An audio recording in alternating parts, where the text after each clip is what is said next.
Hello दोस्तों, welcome back to your favourite channel Forex Blaster और मैं हूं आपका होस्ट रवि। अगर आप किसी ऐसे चैनल की तलाश में हैं जो कि ना सिर्फ आपको फ्री व्हाट्सएप ग्रुप प्रोवाइड करे जहां पर कोई मंथली चार्जेस ना हो और उसके अलावा एक ऐसा कम्युनिटी ग्रुप जहां पर आपको लर्निंग चीज़ों को सीखने का मौका, सिग्नल्स हर चीज़ शेयर की जाए और ऐसे सिग्नल शेयर किए जाएँ जो कि कम से कम 100 पिप्स से ज़्यादा क्यों ये 20-20-30 पिप्स वाले चीनो मीनो वाले सिग्नल्स ना हों। फंडामेंटल्स के ऊपर डिस्कशन हो, आपको अपनी क्यूरीज जो कि एक इनिशियली नए ट्रेडर्स को आती हैं वो सब तरह के जो है वो सवालात के जवाबात देने के लिए लोग कम्युनिटी मौजूद हों, दुनिया के तमाम तरफ से जो है वो आपको इन्फॉर्मेशन गैदर अराउंड हो रही हो, तो you are at the right place. उसके अलावा फॉरेक्स ब्लास्टर एकेडमी की फैसिलिटी मौजूद है जिसके लिए आप अपने आप को रजिस्टर कर सकते हैं। Obviously that is the for the online and physical both sides, लेकिन ये कि वो पेड है वो फ्री नहीं है। उसकी मजबूरी है, हमें कॉस्ट इफेक्टिव रहना पड़ता है, उसके ऊपर कॉस्ट लगती है, तो दैट इज़ वाई। लेकिन उस फ्री व्हाट्सएप ग्रुप को ज्वाइन करने के लिए आपको क्या करना है, आपको ऑक्टाफेक्स और एक्सचेंज के हमारे IB लिंक के साथ ज्वाइन करना है और वहाँ पर ट्रेड करनी है। And that's it. WhatsApp number नीचे वीडियो के डिस्क्रिप्शन में मौजूद है। और अगर आप ऑलरेडी ऑक्टाफेक्स और एक्सचेंज को ट्रेड कर रहे हैं तो फिर आप सिर्फ लाइव चैट के ऊपर जाके अपना IB चेंज करके you can be the part of that community. ये चीज़ें हम लोग जो है वो, मैं हमेशा से आपको एक बात कहता हूँ कि इस फील्ड के अंदर वो लोग जो सिर्फ सिग्नल डिपेंडेंट हैं उनके लिए बहुत मसले हैं, बहुत मसले हैं। एक तो सबसे पहली बात यह है कि जो सिग्नल्स हैं उसकी जिसे कहते हैं कि उसकी ऑथेंटिसिटी इतनी नहीं है। देखिए, हम अगर बात करते हैं गैन जो था जिसको हम यूज़ करते हैं, इसका सारा कुछ है जो सारा उसका पैटर्न्स वगैरह उसका बनाया जाता है, उसको भी हम अगर यूज़ करते हैं तो ऑब्वियसली वो भी कितनी ही दफ़ा बैंकरप्ट हुआ, कितनी दफ़ा उनके अकाउंट बर्स्ट हुए। So this is something very common and very new. तो आपकी रिस्क मैनेजमेंट बहुत ज़्यादा इंपॉर्टेंट है। और अगर आपको ट्रेड करनी है तो फिर आपको टेक्निकल साइड, फंडामेंटल साइड और साइकोलॉजिकल साइड, ये तीनों साइड्स को देख के गैदर राउंड करके चलना पड़ेगा। और जो लोग निकम्मे लोग हैं उनके लिए आसान तरीका ये है कि वो आते हैं आपके पास, आपको घेरा डालते हैं, $20 $25 आप महीने के दें और हम आपको सिग्नल्स प्रोवाइड करेंगे। चीने मीने ग्रुप होंगे, 20-20 30 पिप्स के सिग्नल होंगे, 100 पिप्स का जो है वो उनका SL होगा और आप अपना अकाउंट बर्स्ट करेंगे, महीना 2 महीने चलाएंगे और उसके बाद आप इस फील्ड से आउट हो जाएंगे। तो वाई नॉट एक ऐसी कम्युनिटी को अडॉप्ट किया जाए, ऐसी जगहों पर जाया जाए जहाँ पर आप खुद सीख सकते हैं। देखिए, हम हज़ारों डॉलर हम अपने लॉसेस करने को तैयार होते हैं, हम चीज़ों में लॉस करते हैं, लेकिन हम विलिंग नहीं होते कि हम कुछ चंद $100 जो है वो अपनी लर्निंग के लिए ले लें। हम लोग देखें, फॉर ब्लास्टर एकेडमी के अंदर बेसिक कोर्स है, बेसिक कोर्स स्टार्ट होने वाला कुछ सीट्स रह गई हैं और they are very few vacancies. तो basic course, advance course, fundamental course और फिर ट्रेडिंग लैब, ये चारों तरह की फैसिलिटीज़ हम लोग वहाँ प्रोवाइड कर रहे हैं। तो मैं बार बार जितने भी नए आने वाले उनको मैं यही एडवाइस करता हूँ कि आप लर्न करना सीखें, प्लीज़ लर्न करना सीखें। और मार्केट है ना, मार्केट आपको अपना आप बताती है। क्योंकि मार्केट में जो है ना वो बड़ी मछली छोटी मछली को खाती है। Same goes with this things. अच्छा, बहुत सारे ब्रोकर के ऊपर जो है मिसकंसेप्शन क्या था, ब्रोकर से रिलेटेड मिसकंसेप्शन यही है कि मैं इंटरनेशनल ब्रोकर्स हैं उन्हीं को क्यों जो है वो फेवर करता हूँ, क्योंकि स्वैप चार्जेस एक तो नहीं है, दूसरा ये कि फ्यूचर्स की ट्रेडिंग नहीं है, स्पॉट की ट्रेडिंग है। फ्यूचर ट्रेडिंग में कॉन्ट्रैक्ट है, कॉन्ट्रैक्ट एक्सपायर हो गया, आपकी पोजीशन चाहे प्रॉफिट में चाहे लॉस में हर महीने कट जाएगी। आपको साल अगर 6 महीने, 2 3 महीने, 4 महीने अगर आपको पोजीशन होल्ड करनी है, you won't be able to do that. Most of the जो ट्रेडर्स हैं, लोकल ट्रेडर ब्रोकर्स हैं, वो यही कुछ ही करते हैं। दूसरा हम लोग ये बताते हैं कि ट्रेडिंग के जो हैं वो तीनों तरीके हैं, इंट्राडे, स्विंग और स्कैल्पिंग। तो उसके हर चीज़ के पैराडाइम्स हैं, हर चीज़ के तरीके हैं, उन चीज़ों को, सब चीज़ों को बयान करने की कोशिश की जाती है। अब बात कर लेते हैं। सबसे पहले मैंने आपको बताया था वीकली वीडियो के अंदर, सबसे कल इम्पॉर्टेंट डाटा जो है वो चाइनीज़ डाटा है। जो चाइनीज़ डाटा है, अगर तो वो रिसेशन बेस्ड आता है और वो नेगेटिव आता है, सबसे ज़्यादा इम्पैक्ट उसका ऑयल के ऊपर आ सकता है। ऑयल ने अच्छी रिजेक्शन ली है 77 से, एक अच्छी जगह मौजूद है। Even still it's a good area for a selling, जो कि आपको लंबे टीपीस दे सकते हैं। फ्राइडे वाले दिन में हमारा तकरीबन 200 पिप्स का टीपी था, वो हमारा हिट हुआ। अभी भी TP2 भी इसका तकरीबन 170 पिप्स का, और इन द लॉन्गर रन अगर आप स्विंग ट्रेड होल्ड करना चाहते हैं तो it can go up to the level of 66-63। देखिए, हम लोग, मसला ये है कि मैं कहता हूँ जी, आपने 72 से आपने ट्रेड लगा ली, 72.5 से ट्रेड लगा ली, मार्केट कितना मूव की है, 77 तक मूव की है, कितने हो गए 400 450 पिप्स। लेकिन मैं आपको क्या कह रहा हूँ कि आपने अगर 77 तक मार्केट होल्ड की है तो फिर आपका उसमें आप अगर थोड़ी बहुत और इसको आप डॉलर कॉस्ट एवरेज करते रहते, ऐसा कोई तूफान नहीं आ गया। Fundamentally oil is week, fundamentally oil is in a weaker zone. तो नीचे से जो हमारा टीपी आ रहा है वो 600 650 पिप्स का आ रहा है, टीपी वन स्विंग ट्रेड की बात करो तो वो 66 का टीपी है, फिर 64 63, इतने लंबे टीपीज़ हैं। तो अगर आपको 75 से 76 से या 77 तक होल्ड भी करना पड़ गया या वहाँ से अगर आपने ट्रेड लिया तो you can hold till the long in the coming months और so you will see the price के ऑयल की वहाँ पर मौजूद होंगी। अब बहुत सारे लोगों को ये चीज़ समझ नहीं आती, क्यों? क्योंकि हम लोगों ने, हम कहते हैं ट्रेड हम लेना चाह रहे हैं स्विंग, लेकिन वही बात है $200 का अकाउंट है, 0.10 की आप ट्रेड लेके बैठे हैं, फिर आप कहते हैं यार अकाउंट बस्ट हो गया। अगर आपने इस किस्म का काम करना है तो आपको छोटा एसएल चाहिए, ठीक है 20 पिप्स का आपका एसएल हिट हो गया, कोई मसला नहीं है, 100-200 पिप्स का दोबारा लगाई, 20 पिप्स का फिर एसएल हिट हो गया, 2-3 अगर एसएल हिट हो जाते हैं तो आपका जब भी TP1 आ रहा है वो 200 पिप्स का, 150 पिप्स का है, तो आपकी सब रिकवरी हो जाती है। लेकिन विदाउट एसएल अगर आप इतने छोटे छोटे अकाउंटों के साथ हैवी ट्रेड के साथ खेलेंगे, स्कैल्पिंग हमेशा टाइट एसएल के साथ होगी। फिर जो स्कैल्पिंग स्ट्रेटजी है न्यूज़ की वो हमारी कामयाब जा रही है, पर्टिकुलरली गोल्ड के ऊपर लोग उससे बहुत ज़्यादा प्रॉफिट बना रहे हैं, बहुत ज़्यादा मैंने उसको सिखाया है, बहुत ज़्यादा लोगों को किया है, वीडियोज़ के अंदर मैं जिक्र करता रहता हूँ। तो जो लोग भी उसको पहले डेमो प्रैक्टिस किए और उसके बाद जो आपने उसको उसमें एक्चुअल उसमें अप्लाई किया तो it is giving you the huge profit. वो प्रॉफिट हर कोई लेना चाहता है क्योंकि उसमें रिस्क फैक्टर भी आपको पता कितना है, क्या रिस्क फैक्टर इन्वॉल्व है, क्या टीपीज इन्वॉल्व है, everything is pretty clear over there. Nasdaq की बात कर लेते हैं। नैस्डैक वही बात है, 15,800 के ऊपर रिजेक्शन ले सकता है। It can be a very very good area. देखें एरिया टू एरिया चलते हैं ना, पहले 15,350 का एरिया था, अब अगर आपने 2-3 दफ़ा वहाँ से सेलिंग की है, उसके बाद खैर बाइंग की कॉल आ गई थी, तो 15,350 के जब 300 के ऊपर आई तो फिर बता दिया था कि जी ऊपर बाइंग कॉल है, बहुत सारे लोगों ने इसको बाय किया, क्योंकि अब रेंज टू रेंज है, बेसिकली गैन की लाइंस लगी हुई हैं और उसके अंदर जो रेंज के अंदर मार्केट मूव कर रही है। अब 15,750 लेके 15,800 ये वाला एरिया है। अगर इस एरिया के ऊपर सेटलमेंट होती है तो फिर हम वहाँ से सेलिंग पकड़ेंगे और जो कि 15,350 का पहला टीपी होगा। और अगर 15,350 की भी सपोर्ट को नहीं जो है वो होल्ड कर पाता तो फिर 14,700 14,950 700 ये वाला एरिया जो है वो आ जाएगा।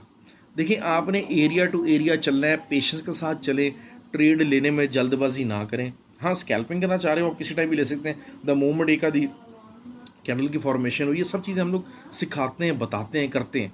लेकिन सिर्फ वही लोग हैं जो सीखना चाहते हैं, वो लोग जिस चक्कर में होते हैं ना कि यार बस हमें एसएल बताएं, हमें टीवी बताएं, हम टांग में टांग रख के बैठे, हम सेठ साहब हैं, हमने $200 डाल ली हैं और अब हम महीने के एंड पे $2,000 का प्रॉफिट बनाएंगे एंड वी विल इन्जॉय।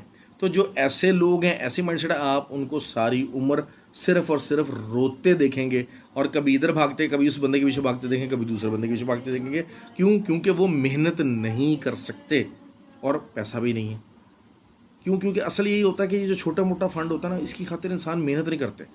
बहुत सारे लोग हैं मैंने देखे हैं, they are pretty good and pretty hard workers, वो मेहनत करते हैं चाहे उनको पैसे की वैल्यू है। लेकिन बहुत सारे लोग हैं उनका गैम्बलिंग माइंडसेट होता है, छोटा सा पैसा डाला, उसको देखा नहीं हुआ नहीं हुआ, ना से कोई मसला नहीं, कोई और काम कर लेंगे। तो ये जो माइंडसेट है, ये जो अप्रोच है, अप्रोच की माइंडसेट जो है, इसके बगैर कामयाबी नहीं है।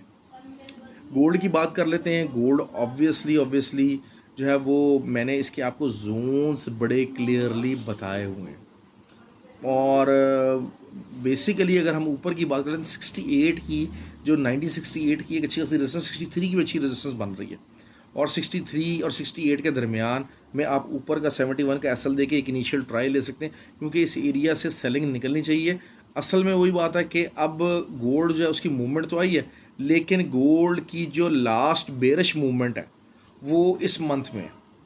इस मंथ का जो अगला वीक है that will be the last bearish movement. और नीचे से जो है 41 की सपोर्ट है, 1941 से लेके 1937 ये एक अच्छी सपोर्ट मौजूद है। 42 से भी आगे मार्केट चल सकती है। पहले 52 के दरमियान रेंज कर रहा था, लेकिन 2 से 3 दफ़ा 52 को टेस्ट किया और वहाँ से दोबारा 63 को क्रॉस नहीं कर सका। तो दिस मीन्स कि there is a high chances कि अब शायद 52 का 1952 का एरिया अगर टेस्ट करेगा तो वो ब्रेक कर देगा, और वो ब्रेक करेगा तो फिर नीचे से 41-42 का एरिया, वहाँ पर आके अगली सपोर्ट ले सकता है गोल्ड। तो सिंपल सी मैंने आपको ट्रेडिंग स्ट्रेटजी बता दी है, यही बता दिया कि वीक जोन कौन सा है, ऊपर से रेजिस्टेंस क्या डेवलप हो रही है, सब कुछ क्या हो रहा है, हर चीज़ मैं बता रहा हूँ। Fundamentally it is something on the last draw. क्यों? क्योंकि ये होता है कि इंटरेस्ट रेट एक दफ़ा इंक्रीज होने के बाद गोल्ड का एक ऐसा बुल ट्रेंड स्टार्ट होगा जिसमें आपको शायद 1900 का एरिया दोबारा मिल ना सके काफ़ी एक लंबे अरसे तक। वो लंबा अरसा कब तक चल सकेगा? अप टिल नवंबर। अच्छा, एक्सएनजी जो है वो एक्सएनजी बहुत अच्छी जगह पे आ रही है। हमेशा हम लोग एक्सएनजी में प्रॉफिट ही बना रहे हैं पिछले कितने ही महीनों से। एक्सएनजी अगर दोबारा से 2.42 का एरिया, फिर 2.33 और फिर 2.223 ये एरियाज़ अगर आपको मिलते हैं तो आप इधर से बाय कीजिएगा। नवंबर तक भी आप होल्ड कर सकते हैं। उसके अलावा 2.6, 2.7, 2.8 ये यहाँ तक बड़े आराम से जो एक्सएनजी जा सकती है और आपको बहुत अच्छा प्रॉफिट दे सकती है। अच्छा, यूरो जीबीपी, यूरो मैंने आपको बताया कि ये एरिया है जहाँ पर जो है वो बीयर्स की इन्वॉल्वमेंट होगी। There will be a clear cut bearish pressure, और जब बेरिश प्रेशर होगा तो फिर आपको 1.099 फ़ौरन नहीं आएगा। क्यों? क्योंकि वैसे ही थोड़ा बहुत मैं बताता चलूँ आपको कि मुझे कोई इतने ये पेयर्स पसंद नहीं है। ये हो गए, और जो जीबीपी फिर भी थोड़ा सा ज़रा वॉलेटाइल है। जीबीपी का भी ये एरिया है जहाँ पर बेयर्स इन्वॉल्व हो सकते हैं, और 1.292 ये एरिया तो इसका पहला टीपी होना चाहिए। 1.264 तक भी मार्केट नीचे को आ सकती है। क्यों? क्योंकि जीबीपी का जो डाटा इस वीक के अंदर वो भी काफ़ी बेरिश मामला कर सकता है और मार्केट को नीचे लेके जाने का सबब बन सकता है। क्योंकि वही बात है कि थोड़े से नंबर्स उनके भी को बहुत थोड़ा सा सीपीआई जो उनका नंबर्स है, कौन इन्फ्लेशन नंबर्स है, वो थोड़ा बहुत रिड्यूस हो सकता है, लेकिन बाकी की जो फिगर्स हैं वो उतनी प्रॉमिसिंग नहीं होंगी, तो जो कि जीबीपी के ऊपर जो है वो अफेक्ट करेंगी। तो ये तो होगी फंडामेंटल बात। दूसरा, टेक्निकली भी जो है वो उसकी रेजिस्टेंस एरिया है ये। These are the high resistance areas, euro का भी जीबीपी का भी। तो उस हिसाब से आपको सेलिंग बनती है। दूसरा, डीएक्सवाई को लोग बिल्कुल राइट ऑफ नहीं कर सकते। नीचे जाएगा, मैंने जिस तरह पूरा बताया कि पहले डाउन ट्रेंड के अंदर है, लेकिन 106 तक जाता था, फिर उसके बाद 104 तक जाना शुरू हुआ। अब ये 102.5, 102.8 यहाँ तक की जो है वो लेगा एक आध दफ़ा, और उसके बाद दोबारा यहाँ आके जब थर्ड टाइम सपोर्ट लेगा तो फिर 104, 104.5 वहाँ तक जो है ना ये जा सकता है। तो that is how the things are going to be for the DXY।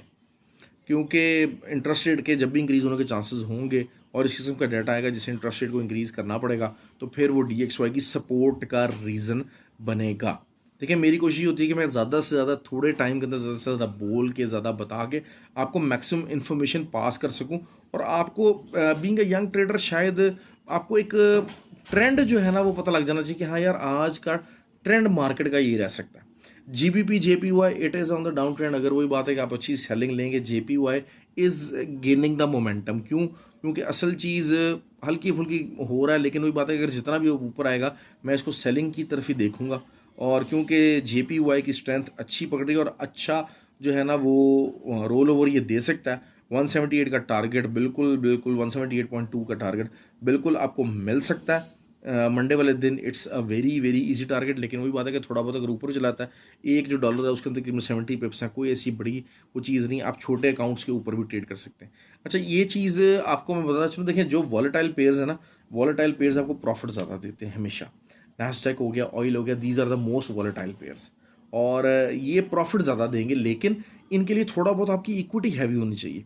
अच्छा, इक्विटी हैवी का ये मतलब नहीं है कि आप ट्रेडें भी बड़ी बड़ी लगाएं।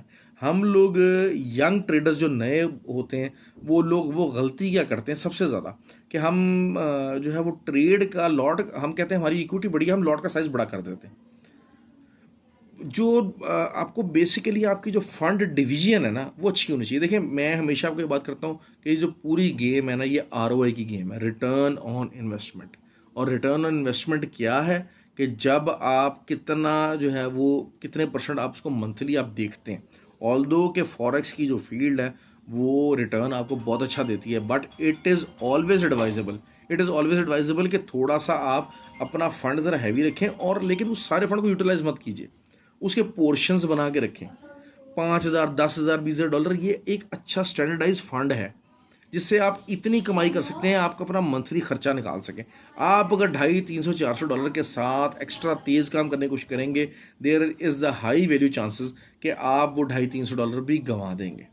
तो जस्ट बी स्मार्ट, थोड़ा सा स्मार्टनेस की तरफ ध्यान दीजिएगा। बॉट की लोग बात बहुत ज़्यादा करते हैं कि जी हम बॉट लगा लें और ये कर लें वो कर लें। बॉट्स आर इफेक्टिव, लेकिन ब्रोकर्स की जो है ना वो माँ मर जाती है अगर आपका बॉट इफेक्टिवली जो है वो प्ले कर रहा होता है। अच्छा, जीटीसी का ब्रोकर है for the particularly for the UK, Europe और ऑस्ट्रेलियन जो है ना, इनके जो एरियाज़ हैं, क्योंकि यहाँ पर जो है वो आपको लेवरेज कम मिलता है। 1:20 का लेवरेज है। अब 1:20 के लेवरेज के साथ, 1:30 के लेवरेज के साथ ट्रेडिंग नहीं होती। एटलीस्ट 1:500 का लेवरेज आपको चाहिए होता है। तो जब ये ऐसा हाई लेवरेज होगा तो तभी आप अच्छी ट्रेडिंग कर सकें। तो उसके लिए जीटीसी का जो है लिंक नीचे दिया हुआ है। तो यूके के जो पर्टिकुलर लोग हैं उस और ऑस्ट्रेलिया के उस वो तो इससे बहुत ज़्यादा फ़ायदा उठा सकते हैं, क्योंकि they don't have the options, they don't have very limited options, और उनका बेसिकली विड्रॉल भी बहुत अच्छा है। मतलब I have experience it myself कि हमारे $40,000 तकरीबन $30,000 $20,000 इतने भी विड्रॉल्स अगर यूके के बहुत सारे लोग हैं उन्होंने लगाए हैं तो उन्होंने अच्छा पैसा कमाया। दूसरी बात यह है कि मैं हमेशा हर बंदे को अपने आप कहता हूँ, it is time to upgrade yourself. यार खुदा का वास्ता ये काम कर रहे हो तो प्लीज़ लर्निंग करो। लोग ऐसे ऐसे हैं, वो कहेंगे यार मुझे तो आता नहीं कुछ भाई, मैं तो ऐप नहीं हैंडल कर सकता। भाई तो क्यों नहीं हैंडल कर सकते? इतना इतना पैसा लगा रहे हो तो 2 दिन ये ऐप हैंडल करने की ट्राई करने में, इसको सीखने में क्या मुसीबत है? ये 15-20 मिनट की जो मेरी वीडियो आपने रोज़ देखनी है, आप 10-10 मिनट की 4 वीडियोस देख लें, you will be able to handle those apps. और आगे क्रिप्टो का ज़माना है, यूएसडीटीज़ का ज़माना है। अपने आप को डिजिटलाइज कीजिए, उधर से ही विड्रॉल लीजिए, उधर से डिपॉजिट लीजिए। आपको you don't have to be the part के जनाब आप अपने मुल्क के अंदर रहें, पैसा अपना मुल्क के अंदर रखें। देयर इज़ नो नीड कि आप खुदा ना खासा कोई इस किस्म की जो है मनी लॉन्ड्रिंग उसमें की तरफ जाएं। उसका कोई वो नहीं है, आपके मुल्क को नुकसान है। लेकिन अगर आप उसको मुल्क के अंदर ही उस पैसे को करते हैं, खुद ही अपने विड्रॉल लेते हैं, P2P से अपने अकाउंट के अंदर डालते हैं, P2P से ही आप ख़रीदते हैं, तो there is no harm in it. लेकिन क्या है कि आपके विड्रॉल्स, आपके डिपॉजिट्स, ये जो आप बैठे होते हैं, क्योंकि ज़रिए बात है मुझे बहुत सारे लोग फिर कांटेक्ट करते हैं, ज़रिए बात मेरे आईबी के अंडर है, तो मुझे उनको हेल्प करना पड़ता है, मैं करता हूँ, और उनके विड्रॉल्स के अंदर बैंक अकाउंट्स के ज़रिए हर चीज़ में करता हूँ। लेकिन once you upgrade yourself to the USDTs तो फिर it is something very good. 5 minute के अंदर आपका जो है वो डिपॉजिट हो जाएगा, 5 मिनट के अंदर आपका विड्रॉल हो जाएगा। Why don't you do these things? मैं हर बंदे को कहता हूँ यार काम कर रहे हो तो काम में तरीका लेकर आओ, काम में मेहनत लेकर आओ। अपने आप को एआई का दौर है। अब हमारा अल्लाह माफ़ करे मसला यही है कि हम लोगों ने क्या किया हुआ है, ओ जी एआई है जी, चैट जीपीटी है, इसको जी असाइनमेंटें बनाने के लिए। ओ यार come on, the world is doing wonders with the technology. हम लोग ने अपने आप को टेक्नोलॉजी के अगेंस्ट कर लिया। कोई जैसे कहते हैं ना कि जी फतवे डाल दो कि जनाब हाँ जी जो है वो ये काम गलत है, उसके बाद क्या होगा? मैं कोई ऐसे एग्जांपल्स नहीं देना चाहता, अल्लाह माफ़ करे, लेकिन वही चीज़ है कि हम लोगों की एडॉप्शन जो है ना चीज़ों की, वो बहुत देर बाद है। हम लोगों ने बहुत सारी जगहों पे कैमरा हराम किया हुआ था कि जी कैमरा नहीं यूज़ होगा। अब मुझे बताएं क्या नहीं यूज़ हो रहा वहाँ पर? इसका मतलब ये है कि आपको एक्सेप्ट करना पड़ेगा कि पहले जो रिस्ट्रिक्शन थी वो मॉडर्नाइज नहीं थी और we were wrong at that time. जो लोग इस चीज़ को प्रोजेक्ट करते थे, सब कुछ करते थे, दे वर रॉन्ग। हाँ, मॉरली सोशली आपको खुद सोचना है कि आपको ऐसी जगहों के ऊपर इन चीज़ों के साथ टाइम वेस्ट करना है कि नहीं करना। टेक्नोलॉजी का जो यूज़ है ना वो आपकी अपनी मर्ज़ी है। ये फ़ोन है, मोबाइल है, आपके लैपटॉप्स हैं, आपकी मर्ज़ी है आपने उसको किस मकसद के लिए इस्तेमाल करना है। अगर आपने उसको सिर्फ नेटफ्लिक्स देखने के लिए या यूट्यूब की वीडियोस देखने के लिए इस्तेमाल करना है, आपने सिर्फ उसके लिए जनाब जो है ना वो कोई टिकटॉक की वीडियोस बनानी है, डांसिंग वीडियोस बनानी है, उसमें सब तो ये आपकी मर्ज़ी है। आपने उसमें टाइम वेस्ट करना है, ये आपकी मर्ज़ी है। आपने उसको लर्निंग के लिए इस्तेमाल करना है, उसके लिए कुछ प्रोडक्टिविटी इस्तेमाल करनी है। I have seen the people, टूटे हुए फ़ोन से लोगों ने काम स्टार्ट किए हैं and they are in a good position having the Honda Civics of their own. क्यों? क्योंकि उन्होंने उस जो टूटा हुआ फ़ोन भी था ना उसको सही मकसद में लेकर आए, सही काम में लेकर आए। हम as a nation we are wasting our time, constantly wasting our time in बेतुकी चीज़ों के लिए, वीडियोस के लिए, शॉर्ट क्लिप्स के लिए, खुद बना रहे हैं, कर रहे हैं, अपनी पूरा सत्यानाश कर रहे हैं। और सियासत के ऊपर डिस्कशन इंतहाई दुनिया का फजूल तरीन काम है। इससे फजूल काम दुनिया का कोई हो ही नहीं सकता। जिस बंदे ने जहाँ बैठ के टाइम को ज़ाया करना है ना, मुल्की सियासत हो, मज़हब हो, इसके ऊपर आप बहसें करवा लो जिनका कोई फ़ायदा नहीं है। कसम खुदा की कोई बंदा किसी का व्यू पॉइंट कभी भी नहीं मानता। आपका जो व्यू पॉइंट है, सोच है, आप मैं लाख उसको बहसें करता हूँ, आप नहीं मानेंगे। तो please please stop wasting your time on these kind of stupid things. चाहे हमारा ग्रुप भी है, मैं उसके ऊपर ये बात करता नहीं ये जी फलाने मुल्क ने ये कर दिया, फलाना मुल्क हमारा दुश्मन, फलाना ये हो गया वो गया, ये बातें बिल्कुल फजूल हैं। अपने आप को इन चीज़ों से अपग्रेड करें, अपने आप को इन चीज़ों से ऊपर ले जाएं। खुदा का वास्ता है, it is time to get yourself mentally, अपने आप को ब्रॉडन करें। यूरोप के अंदर सेकेंड वर्ल्ड वॉर के अंदर कितना बंदा मारा उन्होंने एक दूसरे के अंदर। आज वही यूरोप है कि बॉर्डर्स फ्री हैं, खुले हैं। कैसे हो गया ये सब कुछ? Because they decided that they were wrong. तो हम भी जहाँ बहुत सारी जगहों पर गलत हैं, अपने आप को खुदा का वास्ता है इन चीज़ों से ऊपर लेके जाइए। थैंक यू वेरी मच जी, हैव अ गुड डे। और प्लीज़ वीडियो पर लाइक और कमेंट ज़रूर कीजिएगा।